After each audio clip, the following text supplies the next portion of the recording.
दर्शकवृन्द नमस्कार। नियमित बसाई कार्यक्रम 6 प्रश्नमा स्वागत छ। म निमा काफले। नेपाली समाजमा मानिसको जन्मदेखि मृत्युसम्म धानको प्रयोग हुने गर्दछ। धानको सामाजिक, धार्मिक, आर्थिक र सांस्कृतिक महत्त्व रहेको छ हाम्रो जस्तो मुलुकमा। सरकारले पनि धान दिवस मनाउने गर्दछ। सरकारले धान दिवस मनाइरहँदा नेपालले हरेक वर्ष सबैभन्दा ठुलो परिमाणमा विदेशबाट चामल आयात गर्छ। नेपाल कृषि प्रधान देश मानिन्छ, तर विडम्बना कृषि क्षेत्रको उत्पादन भने घट्दो छ। खेतबारी बाँझो राख्ने क्रम बढेको छ। कृषि क्षेत्रको अवस्था प्रति विज्ञहरूले चिन्ता गर्दै आएका छन्। आज हामी यसै विषयमा केन्द्रित रहेर कुराकानी गर्दैछौँ र कुराकानीका लागि आज हामीसँग स्टुडियोमा हुनुहुन्छ वरिष्ठ धानबाली विज्ञ भोलामान सिंह बस्नेत। स्वागत छ यहाँलाई। धन्यवाद दिनुहोस्। मैले धान विज्ञ भन्दा अतिशयोक्ति नहोला यहाँलाई। नेपालमा धान खेती र धान उत्पादनको अवस्थालाई एउटा विज्ञको हिसाबले कसरी विश्लेषण गर्नुहुन्छ? जस्तै के भन्नुहुन्छ भने यो धान भने यति प्रमुख खाद्यान्न बाली हो नेपालमा। कहीँ जापानमा चाहिँ एक अर्कोलाई भेट्यो भने तपाईँको मौसम हेरेर कुरा गर्न छ कि आज मौसम राम्रो छ, आज चाहिँ अलि राम्रो छैन भनेर। अनि हाम्रो नेपालमा चाहिँ नेपालीहरू एक अर्कोलाई भेट्यो भने भात खानुभयो भनेर कुरा गर्छन्। हेर्नुहोस्, त्यसले पनि कति महत्त्व छ भने झल्काउँछ। अनि नेपालमा धानको महत्त्व के छ भने अर्को, धानको उत्पादन बढ्यो भनेदेखि देशको आर्थिक वृद्धि दर, त्यो कुल गारस्थ उत्पादनै बढ्छ। ग्राफ हेर्नु, धानको उत्पादन घट्यो भने घट्छ त्यो जिडिपी ग्रोथ है। अनि म के भन्ने गर्थेँ भने देशले धानलाई त्यत्रो देन दिन्छ, आर्थिक वृद्धि दर नै उथल पुथल तलमाथि पारिदिन्छ भने देशले धानलाई किन नदियो भनेर 15-20 वर्ष अगाडिदेखि नै म लेख्ने, बोल्ने, अन्तर्वार्ता भन्ने गर्थेँ। तर अहिले चाहिँ सरकारले 3-4 वटा उस कार्यक्रममा चाहिँ नि धानलाई नै केन्द्रित गरेर कार्यक्रमहरू पनि सञ्चालन गरिरहेको छ अहिले। अनि अब महत्त्व भन्यो भने कस्तो छ भने काफ्लेजी, यो विश्वमा हेऱ्यो भने 7 अर्ब जनसङ्ख्या रहेछन् अहिले। त्यसको आधाभन्दा बढीको मुख्य खाना चामल, भात रहेछ। अनि यो एसियाली देशमा आयो भने अझ त 90% धानको उत्पादन पनि गर्छन्, खपत खान्छन् पनि। अनि त्यो 90 पनि आधा 45% चाहिँ नि चीन 1 नम्बर हो संसारमा धान उत्पादन, दोस्रो भारत, आधा त फेरि भारतले निकाल्छ। त्यसो भने यो चामल रे एसियालीहरूलाई सँगै ल्याउनलाई सेतुको काम गर्छ भन्छौँ कि तपाईँको। किनकि सबैको कमन इन्ट्रेस्ट हो धान चामल उत्पादकको त वृद्धि गर्ने भन्ने। अनि यस्तो इम्पोर्टेन्ट छ यो धान चामल। अब कहिले त के गरेको छ भन्नु चाहिँ एकखेर विश्व खाद्य सङ्कट भएको थियो 2007-08 हो कि आजभन्दा 10-11 वर्ष। त्यहाँको प्रधानमन्त्रीले चाहिँ त्यो खाद्य व्यवस्था गर्न नसक्या भएर राजीनामै गर्नु पर्यो। त्यस्तो अवस्था छ त आएको थियो। जस्तो महत्त्व कुरा गर्दै गर्दाखेरि नेपालको सन्दर्भमा हामी छिरौँ। जस्तो हाम्रोमा विशेष गरेर हिमाली, पहाडी र तराई जिल्ला छ र विभिन्न ठाउँमा विभिन्न प्रकारका धान बालीहरू उत्पादन हुन्छ। के छ नेपालको माटोको कुरा गर्दाखेरि, धानको अवस्थाको कुरा गर्दाखेरि कस्तो छ, के पाउनु भएको छ? यो जस्तै के छ भने नेपालमा नि अब होइन एकदम महत्त्वपूर्ण बाली भयो। अब हाम्रो तपाईँको ओभरअल समष्टिगत रूपमा हेऱ्यो भने 14 देखि 15 लाख हेक्टरमा धान खेती हुन्छ। अनि त्यो 14 देखि 15 लाख हेक्टरमा धान खेती हुन्छ। अनि अब यो तथ्याङ्कै पनि कुरा गर्नुपर्ने हुन्छ। कहिले हामीले जस्तै अहिले सिद्धिन लाग्यो आर्थिक वर्ष 75-76 नेपालको इतिहासमा हेऱ्यो भने यो 75-76 को चाहिँ नि धान उत्पादन सबभन्दा ऐतिहासिक उत्पादन हो। 56,10,000 मेट्रिक टन उत्पादन भएको छ। अनि 14,91,000 हेक्टरमा खेती भएको थियो। अनि उत्पादकत्व भन्छौँ हामी, त्यो पनि 3.8 टन प्रति हेक्टर भने पनि त्यो ऐतिहासिक उत्पादकत्व हो। त्यस हुनाले यो आर्थिक वर्ष चाहिँ नि ऐतिहासिक धान उत्पादन भएको छ नेपालमा। र कुरै गर्दाखेरि जस्तो उत्पादनकै कुरा गर्दाखेरि हामीमा त्यस्तो खालको के खालका समस्याहरूबाट गुज्रिरहेका छौँ या के छ त्यस्तो अहिलेको पछिल्लो अवस्था? अर्को के भन्नुहुन्छ भने अर्को तथ्याङ्कै हामीले हेऱ्यौँ भने विगत 14 वर्षलाई हामीले समीक्षा गऱ्यौँ भने नेपालमा 9 वर्ष पुगेको छ खाद्यान्न भनेपछि तपाईँको फेरि 6 वटा बालीलाई लिन्छ कि। खाद्यान्न भनेको धान, मकै, गहुँ, कोदो, जौ र फापरलाई 6 वटा बालीलाई लिन्छ। अनि 6 वटा खाद्यान्न बालीमा नि धानको देन चाहिँ नि 50% भन्दा बढी छ फेरि 6 वटा बालीमा पनि। अनि नेपालमा कसरी हिसाब गरिन्छ भने तपाईँको खाद्यान्न बाली चाहिँ नि कति उत्पादन हो हाम्रो देशमा वर्षमा, हाम्रो जनसङ्ख्याहरू अनुसार आवश्यकता कति छ, अनि त्यसको वासला ब्यालेन्स के छ त, प्लस बढी खाद्यान्न छ कि कम खाद्यान्न छ भनेर जुन अघि मैले भने जस्तै 14 वर्षमा 9 वर्ष बढेको देखियो खाद्यान्न प्लस भएको सरप्लस, अनि 5 वर्ष चाहिँ पुगेको छैन फेरि तथ्याङ्क वासला चाहिँ त्यस्तो छ खाद्यान्नको। नेपालको सन्दर्भमा कुरा गर्दाखेरि अहिलेसम्म रोपाइँकै कुरा गर्दाखेरि यो वर्षको कुरा गर्दा 14% मात्रै रोपाइँ भएको छ। अब यसले उत्पादनमा कस्तो फरक पर्ला? हालाकि कृषि मन्त्रालयले 5% भन्दा कम उत्पादन हुन सक्ने भनेर मूल्याङ्कन गर्दै गर्दाखेरि अब के हुन्छ, यसले कस्तो खालको निम्ति हुन सक्छ परिस्थिति? यो अब तपाईँको यो जलवायु परिवर्तन विशेष गरेर वर्षाको र धानको उत्पादनको एकदम घनिष्ठ सम्बन्ध छ। तपाईँले राम्रो प्रश्न उठान गर्नुभयो। एउटा त तपाईँको के भन्ने छ भने हाम्रो नेपालमा जुन 10 तारिकदेखि चाहिँ नि वर्षा सुरु हुन्छ भन्ने छ, बुझ्नु होइन? अनि यसपालि बढी उत्पादन भयो धान भने मैले, अनि यसपालि जुन 8 तारिक 2 दिन अगाडि नै धान वर्षा सुरु भएको थियो। हजुर। अब अहिले 14 भन्यो अब होइन, अब यो अर्को वर्षको लागि अब अहिले त अगाडि त अलिक बढी वर्षा अगाडि भएर बढी क्षेत्रफलमा धान लगाइसकेको थियो। यसपालि कम भयो अनि कृषि मन्त्रालयले पनि पूर्वानुमान 5% कम हुन्छ। अनि अर्को एउटा तपाईँको किसान दाजुभाइ दिदीहरूले बहिनीहरूले जान्न पर्ने वर्षाको यति घनिष्ठ सम्बन्ध छ धानसँग भनेपछि, अनि एउटा राम्रो पछि के छ भने काफले यो दक्षिण एसियाली देशहरूको मौसमविदहरूको भेला भएर पूर्वानुमान घोषणा गर्छन्। अब यसपालि वर्षा कस्तो हुन्छ भनेर कहिले कुन देशमा कहिले कुन देशमा, यो वर्ष यही नेपालमै भएको थियो मौसमविदहरूको सासकोश भन्छ त्यसलाई। अनि त्यसले के घोषणा गरेको छ भन्नुहुन्छ भने हामी त अहिले प्रोभिन्स भन्छौँ है, क्षेत्र नम्बर 1 र 2 नेपालको धानको अब सबभन्दा धेरै उत्पादन क्षेत्र भने त्यही छ। 1 नम्बर 2 नम्बर 3 नम्बर प्रदेश र 5 नम्बर पश्चिमको प्रदेशमा औसतभन्दा कम वर्षा हुन्छ भनेर पूर्वानुमान गरेको छ त्यो मौसमविदहरूको छलफलले। अनि अरू क्षेत्रमा चाहिँ मौसम चाहिँ नर्मल हुन्छ भनेको छ, अनुकूल हुन्छ भने। त्यस हुनाले हेर्नुहोस् त धेरै धान क्षेत्रफल उत्पादन हुने क्षेत्र पूर्वतिर नै यसपालि वर्षा कम हुन्छ भनेर पूर्वानुमान गरिसक्यो। त्यसले गर्दा पनि यसपालि अब यो 75-76 को जतिको उत्पादन धानको हुँदैन भन्न सक्छौँ। हजुर, सरकारले 5 वर्षमा धान उत्पादनमा दोब्बर बनाउने भनेको छ, तर खेती प्रणाली हामी आकाशको भरमा पर्नुपर्ने अवस्था छ। सिँचाइको समस्याले गर्दाखेरि हामीमा अझै पनि त्यो समस्याहरू छ, जबकि अहिलेसम्म देशभर 15 लाख हेक्टर क्षेत्रफलमा जुन धान खेती हुन्छ त्यसमध्येमा जुन 65% ठाउँमा सिँचाइको व्यवस्थै छैन। यसले त सुरुमा त हामी कमजोर त्यहाँनिर छौँ जहाँनिर हामीले गर्नुपर्ने ठाउँ छ, त्यहाँनिर नै हामी चुकिरहेका छौँ भने हामी फेरि कुरा गरिरहेका छौँ दोब्बर बनाउने। यसले त फेरि सङ्कट त यसरी नै निम्ति आइरहेको छ नि, यसमा सोच्ने बेला भएको छ नि, होइन र? त्यो एकदम जरुरी छ। तपाईँको म के भन्ने गर्छु भने के लिनको लागि केही दिन पनि पर्छ भन्छु क्या तपाईँ। अब 5 वर्षमा अब फेरि कहिले कहिले अब यो नीति पनि मलाई अचम्म लागिरहेछ के भनिएको छ भन्नुहुन्छ भने 5 वर्षमा खाद्यान्न दोब्बर गर्ने भनेको छ हेर्नुहोस्। अनि अर्को 10 वर्षमा नेपाललाई अर्ग्यानिक कन्ट्री जैविक देश बनाउने भनेको छ हेर्नुहोस्। अनि यो खाद्यान्नको धान मकैको गहुँको हिसाब गऱ्यो भने त त्यो एकदम कन्ट्रोभर्सियल भयो। त्यो जस्तै चिया कफीहरूको कुरा छ भने अर्ग्यानिक तपाईँको जर्मनमा एक्सपोर्ट गर्छन्, अलिकति त्यो ट्रेस पनि त्यो विषादीको ऊ भयो भने फर्काइदिया केसेसहरू छ, त्यहाँ त बाध्यतावश जानै पर्छ अर्ग्यानिकमा। अब यो 5 वर्षमा डबल गर्ने धान गहुँ मकैलो भयो भने त संसारको कुनै पनि देश छैन त्यो अर्ग्यानिक गरेर यो धान गहुँको मकैको उत्पादन बढ्यो भने त छैन हेर्नुहोस्। त्यस हुनाले यसलाई चाहिँ नि अर्ग्यानिक भन्न हुँदैन। अनि म चाहिँ नि अब के हुन्छ 2 किसिमको स्कुल अफ थट भन्ने हुन्छ कि तपाईँको, एउटा खालि विकासी खेती गरौँ भन्छन्, अर्को यो विकासी राम्रो होइन हाम्रो परम्परागत ट्रेडिसनल किसिमले खेती गर्नुपर्छ भन्छ। म त तपाईँको अब 37 वर्ष जागिर खाएर मान्छे नार्कमा कृषि विभागमा अझ भन्यो भने त हेर्नुहोस् त हाम्रो पालीमा एसएलसी मैले 23 सालमा गरेँ, अहिले 76 भन्यो 53 वर्ष हो। सरकारले त्यो त्यहाँ एसएलसीबाटै पढ्न पठाउँथ्यो कि छात्रवृत्ति। मैले ISc agriculture Agra, BSc Pantnagar, MSc फिलिपिनबाट गरेँ। अनि तपाईँको अब भनेको 53 वर्षको मेरो पनि डिएन छ कृषिमा भन्छु कि। अनि मलाई सोचेको त्यो दुइटै भन्दिनँ भन्छु हेर्नुहोस्, विकासी मात्रै गर भन्दिनँ, अर्ग्यानिक मात्रै गर भन्दिनँ। मलाई कसैलाई सोध्न आयो राय लिन चाहे म के भन्छु भने यो विकासी र त्यो मतलब ट्रेडिसनल हाम्रो परम्परागत जात प्रविधिलाई फ्युजन गर्न पर्यो अथवा ककटेल भन्छौँ हामी, एकीकृत गर्न पर्यो, ब्लेन्ड मेरी भन्छ क्या।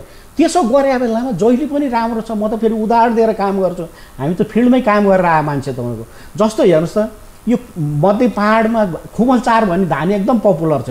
मसिनो मिठो भाउ बढी पाउने त्यो कसरी निकाल्यो भने हाम्रो चाहिँ नि पोखरेली मसिनो जात हेर्नुहोस् लोकल धान अनि त्यो अन्तर्राष्ट्रिय धान बाली संस्था भने फिलिपिनमा छ इरी भन्छौँ हामी त्यसलाई इन्टरनेसनल राइस रिसोर्स त्यहाँको आइआर 28 हो भने त्यो दुईवटा क्रस गरेर निकाल्यो कुमलचार त्यसमा नि अब विकासी र परम्परा दुइटै जोडियो अब मैले मलको उदाहरण लिएँ भने विकासे धानलाई 1 हेक्टरमा 100 किलो नाइट्रोजन हाल्नु भन्छ के तपाईँको अनि अब हामीले चाहिँ 20 वर्षसम्म प्रत्येक वर्ष 20 हेक्टरमा ढैँचा हरियो मल भन्ने पनि हुन्छ त्यो सोइललाई आधा चाहिँ नि युरियाबाट दिने रासायनिक मलबाट आधा चाहिँ नि अर्ग्यानिक भने जस्तै हरियो मल ढैँचा हामीले 20 वर्षदेखि गरिरहेछौँ त्यो गर्दाखेरि जहिले पनि वातावरण दृष्टिले राम्रो हो उत्पादकत्व पनि बढियो राम्रो भयो सोइलको फर्टिलिटी पनि राम्रो धानको क्वालिटी गुणस्तर पनि राम्रो आउँछ अब गाईको हेर्नुहोस् गाईको दुध उत्पादन गर्नु पर्यो हाम्रो लोकल स्थानीय गाईको भने कृत्रिम गर्भाधान त्यहाँ दुइटै भयो त्यसको लागि यो फ्युजन टेक्नोलोजी हामीले फेरि अनुसन्धानले त तपाईँको यो के दीर्घकालीन मलखाद परिसर भन्छ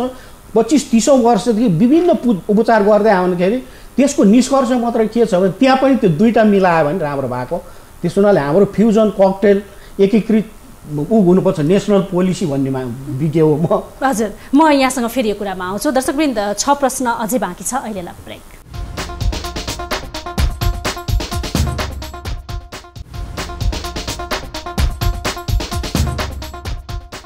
दर्शकवृन्द कार्यक्रम 6 प्रश्नमा पुनः स्वागत छ हामी कुरा गरिरहेका छौँ नेपालमा धानको अवस्थाको विषयमा र यस विषयमा कुराकानी गर्नका लागि आज हामीसँग स्टुडियोमा हुनुहुन्छ वरिष्ठ धानवाली विज्ञ भोलामान सिंह बस्नेत पुनः स्वागत छ यहाँलाई नेपालमा वार्षिक कुल 62 लाख मेट्रिक टन धान खपत हुन्छ हामी 40 वर्षदेखि धान चामल आयात गर्ने गरिरहेका छौँ नेपालको सन्दर्भमा जबकि केही वर्ष पहिला हामी धान चामल निर्यात पनि गर्थ्यौँ के छ यो पछिल्लो अवस्था कुरा गर्दै गर्दाखेरि हुन त बास्नादार चामल हामीले म्याक्सिमम आयात गरिरहेका छौँ भनेर भनिरहेका छौँ तर हाम्रोमा लोकल जुन चामलहरू अर्थात् मोटो चामलहरू जुन उत्पादन हुन्छ यसले यो चामलहरूको खपत कस्तो छ हामी कति प्रयोग गरिरहेका छौँ यदि प्रयोग गरिरहेको चामल हामीले गरिरहेका छैनौँ या निर्यात गरिरहेका छौँ भने जान्छ कहाँ यी पनि प्रश्न उठिरहेका छन् जस्तै के छ भने नि काफ्लेजी अब पहिला भनौँ न 80 को दशकतिर हाम्रो 6 वटा तराईमा मुख्य ठाउँमा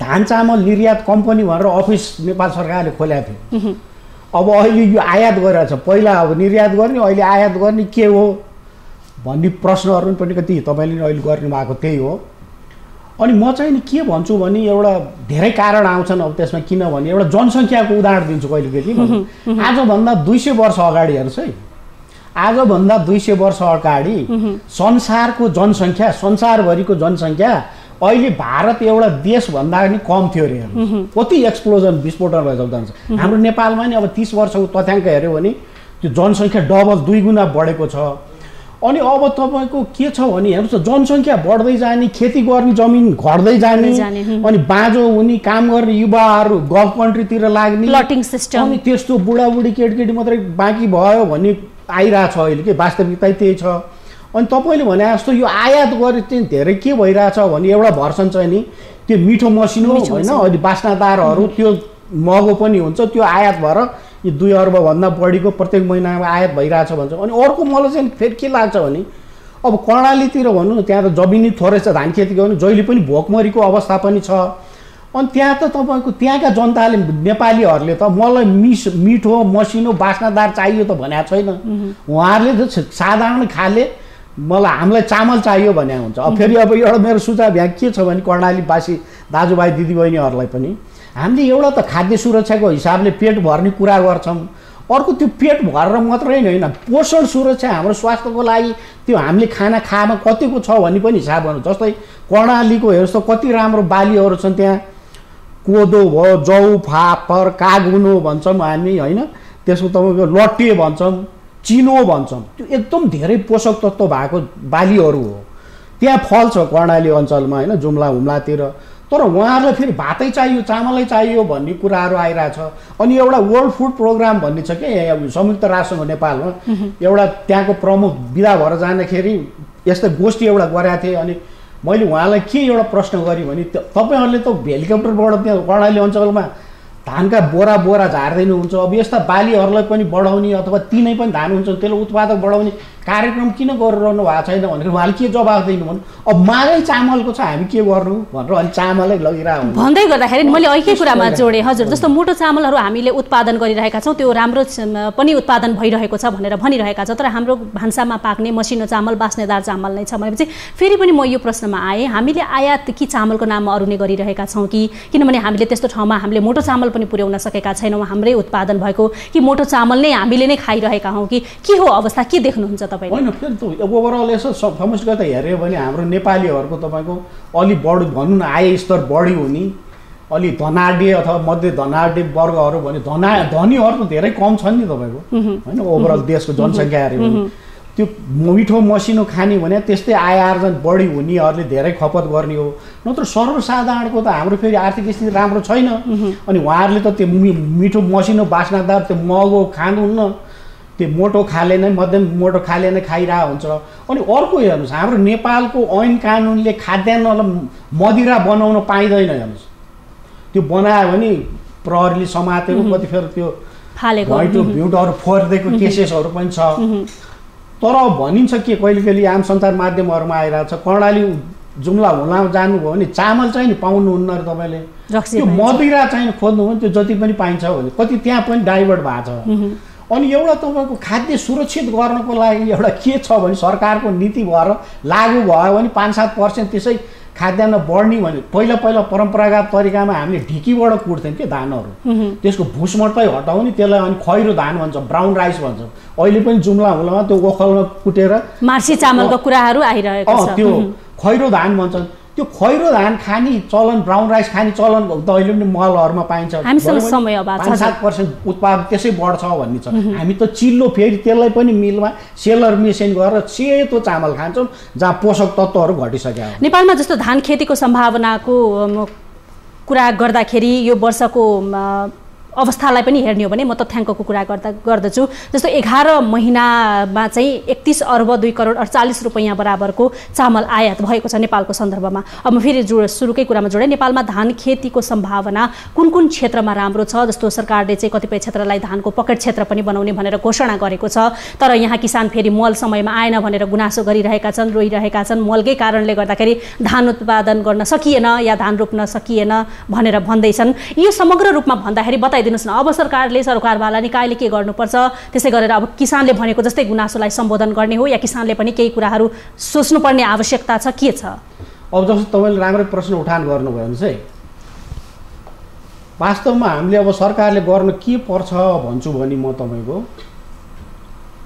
जस्तै कार्यक्रमहरू आएको छ अगाडि नै भने मैले 15-20 वर्षदेखि म कराउँथेँ धानलाई किन प्राथमिकता अहिले के आएको छ भने एउटा प्रधानमन्त्री कृषि आधुनिकीकरण परियोजना भनेर सुपर जोन राइसको भनेर पहिलो पालि झापालाई घोषणा गर्यो अहिले 16औं राष्ट्रिय धान दिवस बर्दियामा गरेँ त्यसलाई नि सुपर जोन भनेको छ भने 1000 हेक्टर अनि कपिलवस्तुलाई नि गराएर छ सुपर जोन भनेर घोषणा गरेर कार्यक्रम विशेष त्यहाँ बनाएको छन् अर्को चैती धानलाई चाहिँ उत्पादन वृद्धि गर्ने कार्यक्रम ल्याएको छ मसिनो बास्नादारलाई नि गर्ने बृहत्तर धान उत्पादन भनेर ल्याएको छ अनि ओभरअल मैले जहिले नि एउटा इस्यु उठाउने जुन सरकारले पनि धेरै किसानले नउठा चिज भने के तपाईँको समस्या भन्नुहोस् भने किसानहरूले के भन्छ तपाईँको सिँचाइ मल गुणस्तरीय बिउ होइन अनिखेर विषादी भन्यो ऋण सहुलियत पाउनु भन्छ विज्ञ कहिले पनि चाहियो भन्नुहुन्न किसानहरूले सरकारले म चाहिँ विज्ञ भनेर त्यो सबैलाई मल बिउलाई परिचार गरेर उत्पादन बढाउँदा विज्ञ हो हेर्नुहोस् अनि विज्ञ पनि चाहियो भन्नुहोस् भने म विज्ञ मेरो साधारण परिभाषा चाहिँ जानी लागु हुन्छ अहिले धानको कुरा गरेछ म विज्ञ त्यो व्यक्तिलाई भन्छु जसले पढेर सफलतापूर्वक त्यो धान उत्पादन गरेको रेकर्ड हुनु पर्यो अनि त्यस्तोलाई सरकारले पनि लिनु पर्यो अनि जनरल के कमेन्ट आउँछ भने मैले मात्रै भने होइन हाम्रो देशमा त राम्रो मान्छे विज्ञ लिने चलनै छैन हाम्रो मान्छे लिने चलन छ अनि कहाँबाट विकास हुन्छ भने हाम्रो नि राम्रो मान्छे भए त ठिकै छ त्यसो हुनाले राम्रो मान्छे खोज्न पर्यो सरकारले लिस्ट बनाउनु पर्यो को छन् त धानमा विज्ञहरू जुन मैले भने जस्तो पढेर गरेको अनि त्यस्तोलाई प्रयोग गर्यो भने त्यो सम्भावना मतलब सफल हुने कार्यक्रम सफल हुने सम्भावना अब त्यो प्रधानमन्त्री कृषि आधुनिकीकरण परियोजना भनेर तपाईँ मिडियाको हिसाबले यो 15 असार 15 भनेर विज्ञको रूपमा मलाई बोलाउनु भएन त्यस्तो प्रधानमन्त्री कृषि आधुनिकीकरण योजना छ हेर्नुहोस् अहिले 4 वर्ष भयो बोलाएर राय सल्लाह लिएको अहिलेसम्म थाहा छैन मलाई बोलाए हेर्नुहोस् अन्तमा त्यस्तो विज्ञलाई प्रयोग गर्नु पर्यो भन्छ। अन्तमा हामी धानमा आत्मनिर्भर बन्न सक्छौँ कि सक्दैनौँ? एकदम सजिलो सक्छ। अब म त उदाहरण दिएर गरेर आएको कुरा हुन्छ। हामीले त्यहाँ 14-15 लाख हेक्टरमा धान खेती हुन्छ। एउटा कुरा मात्रै भन्छु, अब टाइमको समस्या तपाईँलाई। वर्षे धानको तुलनामा चैते धानको उत्पादकत्व 20 देखि 25% बढी हुन्छ। अनि टोटल धान 14-15 लाख हेक्टरमा नेपालमा गरेको छ। चैते धान अहिले 1 लाख हेक्टरमा मात्रै छ। अनि 70% भन्दा बढी धानको उत्पादन तराई क्षेत्रमा, भित्री मधेसमा हुन्छ। त्यो चैते धान भने तराईमा हुन्छ। चैते भने चैतमा लगाएर अषाढमा काट्ने। अनि त्यो किन बढी हुन्छ? धानमा एउटा सूत्र हामी चाहिँ त्यस्तोलाई हिट गर्छौँ कि धान फुलेपछि जति धेरै घाम लाग्यो त्यति धेरै धान फल्छ। त्यसलाई हामी टेक्निकल सोलर रेडिएसन भन्छौँ। अनि म त जनकपुरमा काम गरेर 800-900 रोपनीको फार्ममा म्यानेज गरेर काम गरेर आउने के पत्ता लाग्यो भने चैते धान फुलेपछि 600 क्यालोरी हुन्न छ सोलर रेडिएसन। घामको मात्रा वर्षमा 500 क्यालोरी हुन्छ। अनि त्यसैले 20 देखि 25% चैते धानको बढ्छ। 14-15 लाख 1 लाखमा मात्र गरेको छ भने त्यसमा अब गर्न के पर्यो थियो? आत्मनिर्भर भएर चैते धानको क्षेत्र बढाउने। 1 लाख बढाउने बित्तिकै 4 लाख टन धान फल्छ। अहिले हाम्रो त 5-6 लाख मात्रै 2 लाख हेक्टर बढाएको त 8 लाख बढ्छ। अनि त्यो घामलाई त पैसै दिनु पर्दैन किसानले, लो कस्ट टेक्नोलोजी। अनि त्यस्तालाई हामी विज्ञहरूले चाहिँ त्यो हिट गर्छौँ कि अनि कसरी उत्पादन बढाएर आत्मनिर्भर देशलाई गर्ने भन्नु खोजेँ मैले। हस्, छोटो समयमा महत्त्वपूर्ण विचार राखिदिनु भयो। धेरै धेरै धन्यवाद यसका लागि। काफ्लेजी तपाईँलाई धन्यवाद, तपाईँको टिमलाई धन्यवाद, हाम्रो यो न्युज 24लाई धन्यवाद। दर्शकहरूले पनि हाम्रो छलफलको आधारमा केही प्रविधिहरू प्रयोग गरेर उत्पादन धानको उत्पादन बढाउनु भयो भने यो कार्यक्रम सफल भयो भन्न ठान्छौँ हामी। भविष्यमा पनि पछि पनि धन्यवाद। दर्शकवृन्द, 40 वर्ष अघिसम्म नेपालले धान चामल निर्यात गर्ने गरेको तथ्याङ्क पाइन्छ। तर 2036 साल यता नेपालले क्रमिक रूपमा धान चामल आयात गर्ने गरेको छ। वार्षिक रूपमा अरबौं मूल्यको आयात भइरहेको छ नेपालमा। यी लगायत नेपालमा धानको अवस्था, हामी आत्मनिर्भर बन्न सक्छौँ कि सक्दैनौँ, के छ अहिलेको अवस्था, यी लगायतका विषयमा आज हामी कुराकानी गरिरहेका थियौँ। र कुराकानी गर्नका लागि आज हामीसँग स्टुडियोमा हुनुहुन्थ्यो वरिष्ठ धानवाली विज्ञ भोलामान सिंह बस्नेत। कार्यक्रम 6 प्रश्नको समय सकिएको छ। अहिलेलाई बिदा दिनुहोस्। हामी निरन्तर न्युजमा छौँ। नमस्ते।